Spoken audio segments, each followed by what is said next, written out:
అందరికీ నమస్కారం.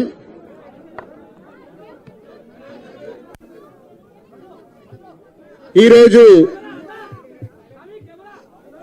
సీఎం రేవంత్ రెడ్డి గారితో తెలుగు ఫిలిం ఇండస్ట్రీ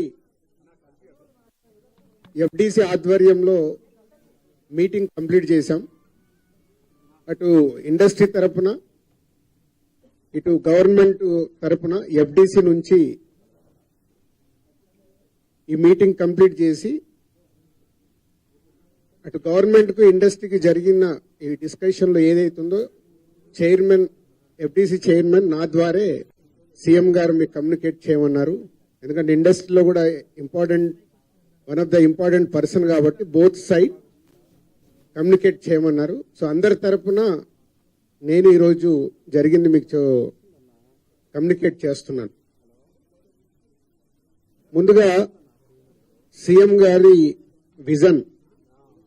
ఈరోజు తెలుగు ఫిలిం ఇండస్ట్రీ అనేది మనందరికీ తెలుసు, ఇండియా లెవెల్లో మన సినిమాలన్నీ అద్భుతంగా చేస్తూ ఇవాళ ఇండియా లెవెల్లో మన తెలుగు సినిమాకి ఒక రెస్పెక్ట్, ఒక గౌరవం ప్రేక్షకుల నుంచి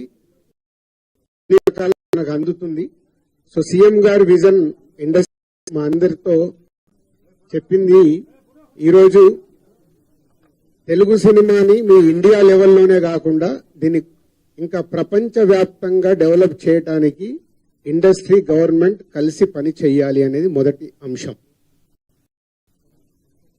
సో దానికి తెలుగు సినిమాకి ఇంత గవర్నమెంట్ తరపున మాకు రెస్పెక్ట్ రావడము, తెలుగు సినిమాని ప్రపంచ గ్రో చేయటానికి డెవలప్ చేయటానికి ఇండస్ట్రీ గవర్నమెంట్ కలిసి పనిచేయబోతున్నాయి. రెండవది హైదరాబాద్. ఈరోజు మనకు తెలుసు, హైదరాబాద్ లో మన తెలుగు సినిమాలే కాకుండా అటు బాలీవుడ్ నుంచి కానీ